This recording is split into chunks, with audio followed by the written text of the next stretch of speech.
I know, I look pretty cool, right?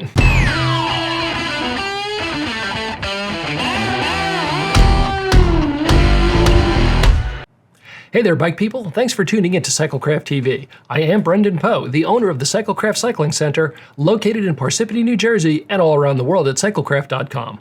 Are you required by law to wear a helmet while cycling? Depending on what state you live in, that answer can vary. If you live in New Jersey, you're only required by law to wear a helmet if you're 17 years old or younger. A better question you might ask is, should I wear a bike helmet? It may or may not surprise you to know that there's a lot of debate about that very question, and naturally, I have some opinions about that. The debates about helmets revolve around some key questions, such as, do helmets really increase the safety of cyclists? Or, helmets don't prevent crashes, so what's the point? Obviously, the bike industry wants you to wear a bike helmet because it's a good source of revenue. Emergency room doctors and nurses want you to wear a helmet because they have first-hand experience in seeing the results of severe head trauma. I think the decision to wear a bike helmet or not comes down to some basic questions, such as, what's the likelihood that I will have a fall that causes a hard impact to my head?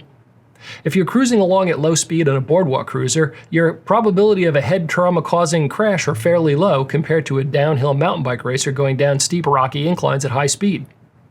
Let's agree on one thing though. Hitting your head really hard is not good for your head. That's why helmets are a good idea for football and hockey, car racing, downhill skiing, and in many situations cycling. Statistically speaking, according to the National Highway Traffic Safety Administration, bicycle helmets prevent serious brain injury in 88% of serious crashes. Also, cyclists who sustained a head injury while riding without a helmet are 3 times more likely to die than folks wearing a helmet. I'll include a link to the study in the description if you like statistics and that sort of thing. The bottom line is that bike helmets that are sized and fitted properly work. So again, the question comes down to how likely you are to be involved in a serious crash. On a personal note, I've had occasion to break 4 bike helmets over the course of my time as a cyclist. The type of riding that I do has me regularly traveling at high speeds, more than 35 miles per hour, and in the situations that have increased potential of interaction with cars on the road and rocks on trails. The decision for me is pretty easy. I wear a bike helmet when I ride. I will likely continue to wear a bike helmet when I ride until there's separated bike infrastructure that greatly reduces the probability of a serious crash. But I'm not holding my breath for that. Keep in mind, one thing you may have missed earlier, your helmet has to be the correct size and adjusted properly to work as advertised. I can't tell you how many times I see people cruising along with the straps hanging down low and the helmet sitting way back on their head, looking as though it might blow off at any second. Wearing your helmet improperly could be worse than not wearing it at all. An easy check to see if your helmet is set up properly is to grab it at the top and try to roll it forward or back off your head. If it rolls off, you need to adjust the clips and tighten the strap. The other test is what I call the big mouth test. With the helmet buckled on your head, open your mouth wide. You should feel the helmet pull down onto your head. If you can't feel that the helmet comes down to your head, it's too loose.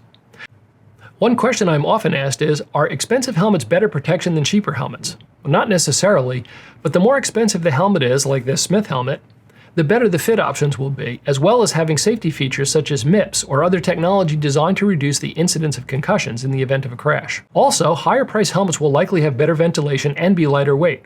Now those features may not make you safer, but certainly will be more comfortable. So, should you wear a bike helmet? Well, only you can make that choice. For me personally, it's cheap insurance that has proven its value. If you want help choosing the right helmet for your riding, stop by the shop. We'll point you in the right direction.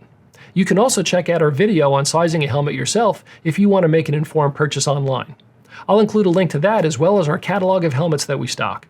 And if you have any questions or comments on the helmet debate, drop them in the space provided below. As always, thanks for watching Cyclecraft TV, and if you wouldn't mind popping the like and subscribe buttons, I'd really appreciate it. That's all for now on Cyclecraft TV, and remember, keep the rubber side down.